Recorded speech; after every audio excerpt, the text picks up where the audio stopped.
Donald Trump is absolutely losing it aboard Air Force One right now as he surrendered to Iran. He left Bedminster, New Jersey, where he threw himself a golf tournament earlier today and awarded himself 2 first-place trophies.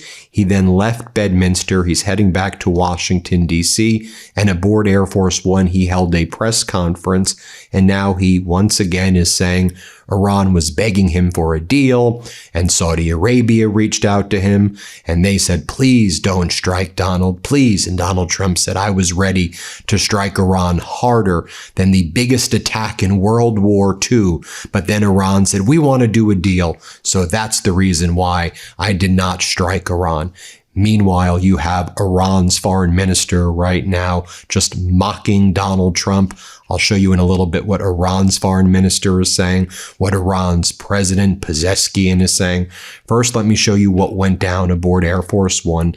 Donald Trump was asked, so on Iran, were you prepared to hit energy targets? And Donald Trump was like, this was going to be the biggest attack since World War II, but they begged me, and Saudi Arabia begged me. Here, let's play this clip. I don't want to say that, Steve. I can't say that. But it was going to be a massive attack.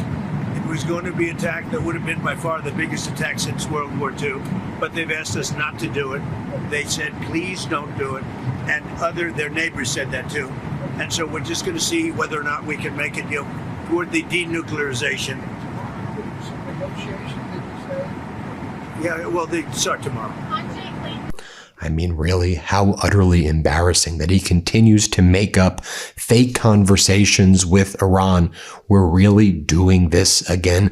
The humiliation ritual he puts the United States through over and over again. Then a reporter asked him, so does Iran have a deadline right now? Because you seem to indicate the strikes were imminent and they were going to take place on Saturday. And now you held a golf tournament. So are there deadlines here? Can you provide some guidance? And Trump goes, nah, we'll just see what happens at the end of the day. We'll just see, whatever. Here, play this clip. No,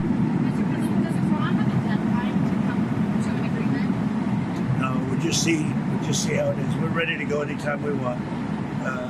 Would I rather make a deal? I'm not looking to kill people. Because people die, a lot of people die. And we don't want that.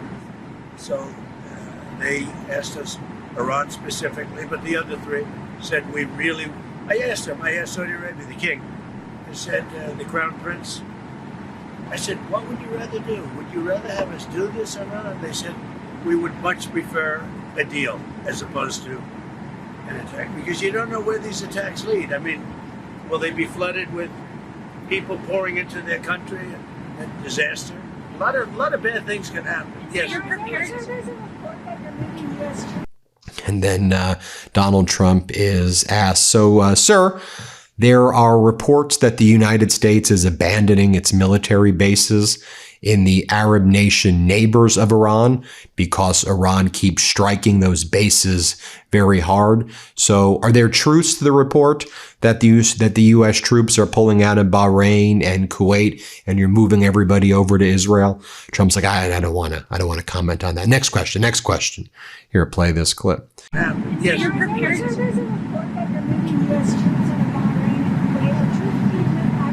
I don't want to comment on that. And then Donald Trump goes on to say that, look, one of the other reasons we did not strike Iran, he goes, I was asked by Saudi Arabia, the UAE, Qatar, and Iran. They all reached out to me and they said, please, can we do a deal? Please, can we do it? What's notable about this as well is that Trump has personal business dealings with Saudi Arabia, UAE, and Qatar as well. Let me just show you what his response is here. Let's play it. We were all set to go just about at this time right now, and it would have been a massive attack. We were all set to go, but when the allies ask to call it off, you got to sort of say, well, let's see. And the reason they asked is I think there's a deal. There's a deal on Hormuz, and then there will be a deal on the nuclear, or you might call it the denuclearization of Iran. I call it the denuclearization of Iran. So we're holding it. We'll just see. We can do it anytime we want. But we're asked by the three primary groups. We're also asked by Iran, very strongly actually. They said, we'd like to make a deal. Now, I don't know what they say, because a lot of times they'll say that to me and then they'll go out and say, we don't know what he's talking about. Obviously, they don't want to be attacked. And they knew the extent of the attack because they saw it forming. What happens now? Well, now what we're doing is we're talking to them in the form of a negotiation. It begins tomorrow afternoon, and we'll see if it's true. I'd love to do that, save a lot of lives, save a lot of unnecessary power, to be honest with you. It would take many, many years to ever build it back. If it could, I don't think it would be even buildable back. So we had an attack that would be the biggest attack since World War II, and it would have been disastrous for them. And they didn't want us to do it. And frankly, Saudi Arabia didn't want it either. They thought that a deal is imminent. And the deal is imminent, having to do with the Hormuz Strait and also ultimately the denuclearization of Iran. So when I hear that, I say, well, do we want to go and be this severe? Now, there's a group of people that would like me to just do it. And there's another group of people that does not want me to do it. So then Donald Trump is asked about the U.S. intervening to bail out Japan as the yen is collapsing right now. And so the U.S. bailed out Argentina previously. The U.S. is bailing out Japan right now, although we'll see if the bailout is even effective, because Japan has put a lot of money in to try to save the yen, but it keeps on declining in value. So we'll see what's happening here. But certainly, it does seem that there are a lot of bailouts happening internationally, and Trump loves bailing out. I guess that's America first. Bail out Japan, bail out Argentina, while the American people get screwed. Here, play this clip. We have a good relationship with Japan. We're very strong, very, very strong financially. And they are, they have a weakening yen, and they wanted a little bit of help. And we're always there for Japan. Japan's been very good to us, with the exception, of course, of Pearl Harbor. They were not good. What is the U.S. getting out of that arrangement? Financial benefit.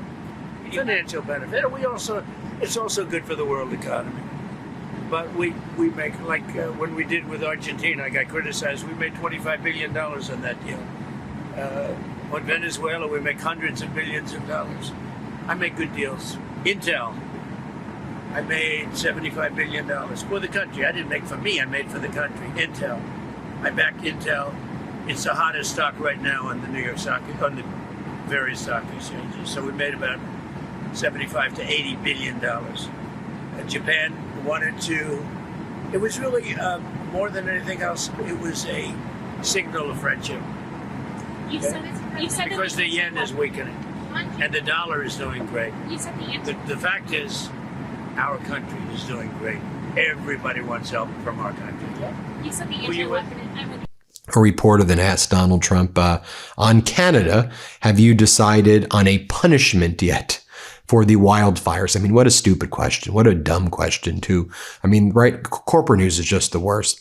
A punishment for the wildfires, climate-based wildfires, when there are thousands of wildfires like that in the United States where Canada sends firefighters to help. We're talking about punishment of Canada, and you wonder why Canadians have gone elbows up and are boycotting hospitality, are boycotting U.S. products. I mean, you wonder why it's stuff like this.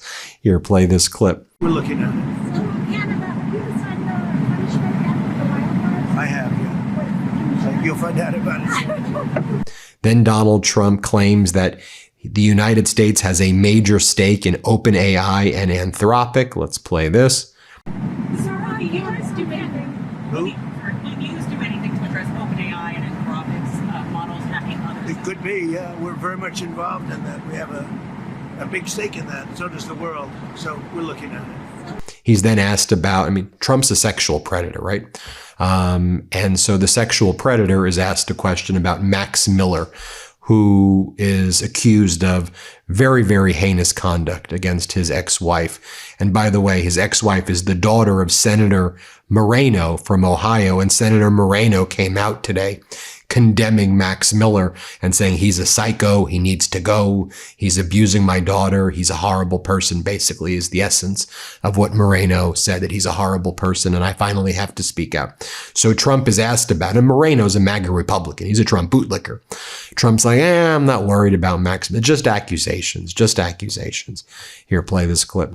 A lot of people like it. A lot of big supporters of Trump like it. Mr. President, there's been some domestic abuse allegations against Congressman Max Miller. I just Do you learned think about it. he should resign? Well, I'm going to look at it. I mean, so far it's accusations.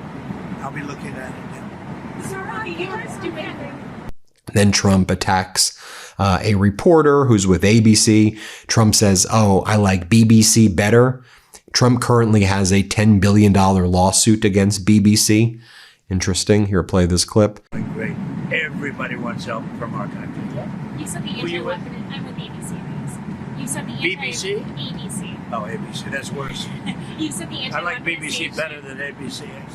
Go ahead. The anti-weaponization. And then Donald Trump basically says that the anti-weaponization fund is still on the table. He's not revoking it. He thinks that the J6 insurrectionists have been treated unfairly. But what I really want you to pay attention to is that the anti-weaponization fund is not really what he cares about. What he cares about is the provision that waives all tax audits into himself and waives criminal investigations and any investigation into him not paying taxes, both, far along in the past, which could be like $100 million. And then even recently, that's how you can construe the current agreement. So he's made billions of dollars from countries like UAE, Saudi Arabia, and Qatar. Well, under the agreement that he entered into with the federal government after frivolously suing the government for $10 billion in his personal capacity that a federal judge ruled collusive, he can claim, that was waived. All the taxes were waived in that settlement. So here he just goes on and says, we like the weaponization fund. I like Todd. And so it doesn't seem like they're going to put anything in writing that would get rid of the weaponization fund or get rid of the waiver of tax liability to Donald Trump. Let's play this clip. You said the I like BBC anti-weaponization. better than ABC. Go ahead. The anti-weaponization fund is back on the table. What are your plans? No, if they don't improve. Look, we have a man named Todd Ledge. He's outstanding in every way. Most of you know who he is. You're not going to find a better person. And everybody agreed. And it's because I backed Warren's opponent, and his opponent won in a landslide. It's the only reason it's happening. But I will say there are a lot of people that like. People were hurt so badly. 22 suicides, and they were destroyed. Their families were destroyed.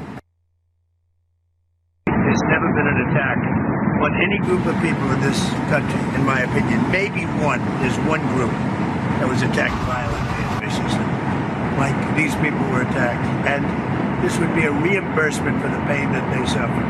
A lot of people like it. If they don't approve Todd, I put it back on the table. A lot of people like it. A lot of big supporters of Trump like it. Mr. President, there's been some domestic abuse allegations against Congressman Max Miller.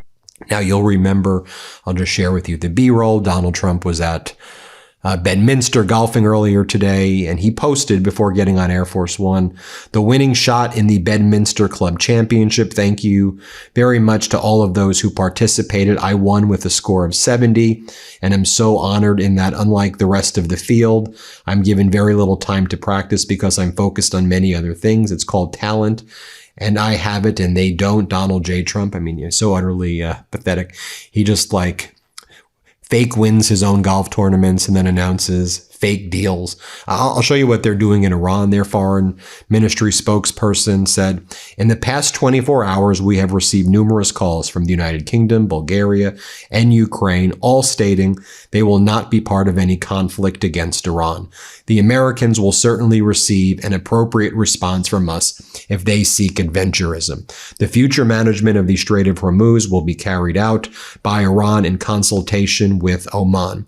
The agreement between Iran and Oman on the new route has no connection to reopening the Strait of Hormuz or maintaining its closure. The southern route through the Strait of Hormuz has been associated with making the region insecure and harming Iran's national interest, and Tehran does not accept it. The agreed route will be neither the northern route nor the current southern route. Instead, it will be a new route that both sides mutually agree upon. And he says negotiations with Oman have made progress and are in their final stages. So you see what Trump did? So Iran is negotiating with Oman regarding control over the Strait of Hormuz together, of how they're going to administer the Strait of Hormuz. So Trump is trying to, I guess, take credit for Iran and Oman's deal, which does not give Trump control over the Strait of Hormuz. And then Trump's claiming that that's why, well, he's saying that he was going to blow him up and it was going to be the biggest attack since World War II. But then they did this. It's like, come on, it's so pathetic. Iran's President Pezeshkian post, the memorandum that was signed is the result, he's talking about the MOU. The memorandum that was signed is the result of the collective wisdom of the Shura Council's members, and all members are in sympathy with it. I believe this memorandum will be the center of gravity of our foreign relations in the future. We must strive to compel the enemy, they're referring to the United States, to remain committed to what it signed.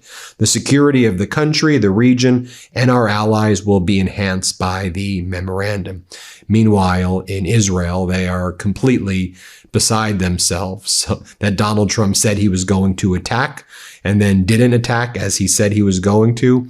Reports are that they are deeply confused and upset that Donald Trump said he was going to attack, that they got their military ready, and then Donald Trump backed out. But I mean, what else? What else did they think was going to happen there?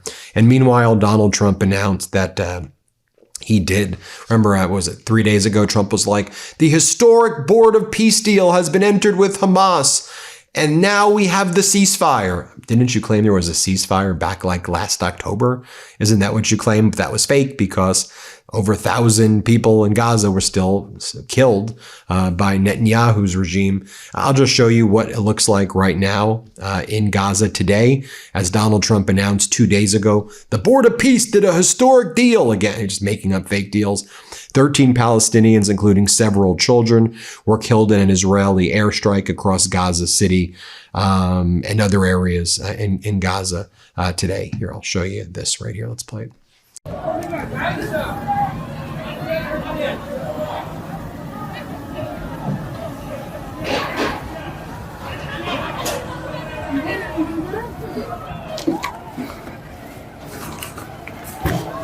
There you have it. Let me know what you think. Hit subscribe. Let's get to 7 million subscribers. Thanks for watching, everybody. Get your copy of WTF America. I think there's a QR code there. Pre-order it now if you can. Hey, if you want the full story, how democracy got here and how we take it back, pre-order our new book, WTF America, today. Just scan the QR code or click the link in the description. Let's do this.